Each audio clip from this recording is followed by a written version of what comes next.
The young woman sat on the veranda, her eyes swollen from crying.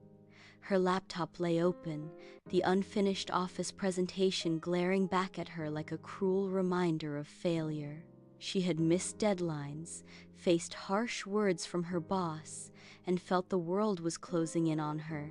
Her grandmother, with her silver hair tied neatly and a shawl draped across her shoulders, walked slowly toward her.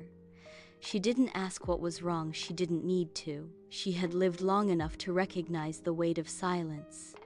She placed a cup of warm tea beside her granddaughter and said softly, "Child, life is not cruel.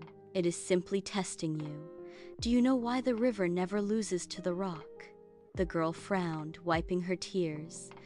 "But grandmother, the rock is stronger. The river is soft. How can it win?" The old woman smiled. "The river does not win by strength. It wins by persistence. It does not crash against the rock just once and walk away. It flows, again and again, until even the hardest stone must give way. That is how life is, my dear. Challenges are rocks, you are the river." The girl lowered her head. "But what if I don't have the strength to keep flowing?" Her grandmother placed her wrinkled hand on the girl's trembling fingers. "Strength is not about never falling. It is about standing again when you do. The tree bends in the storm, but it does not break. The seed is buried in darkness, yet it pushes through to find the light. And the river, no matter how many times blocked, finds another path." The words sank deep. "Still," the girl whispered, "but I failed.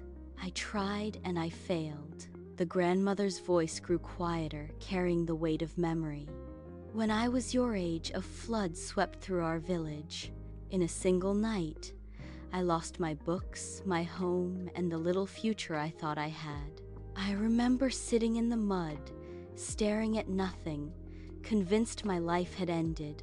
But after the tears dried, I realized I had two choices: either keep mourning the life that was washed away, or gather the broken pieces and build again. So I stood up, barefoot and trembling, and began with the smallest steps, borrowing a book, tilling our small piece of land, and moving ahead. Slowly, life grew again. Not the same as before, but stronger because I refused to stay buried in the mud." The girl sat stunned, her chest tight. She had never imagined her grandmother had carried such ruin and yet had risen from it. Suddenly, her unfinished presentation felt less like a catastrophe and more like a challenge she could endure. That evening, she returned to her room.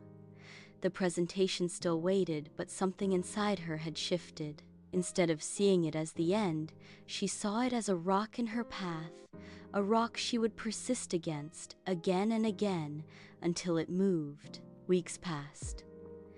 The work didn't vanish, it was still demanding, but she stopped running from it. She faced it with patience, with persistence, and slowly the results began to change. One day, she returned to her grandmother with a smile, not because life had become easy, but because she had discovered something greater, that she was stronger than the storm. The grandmother looked at her with pride and whispered, "Now you know, my child, life is not about waiting for the rocks to move. It is about flowing, again and again, until you become unstoppable. The world may test you, but it cannot break you because you are the river."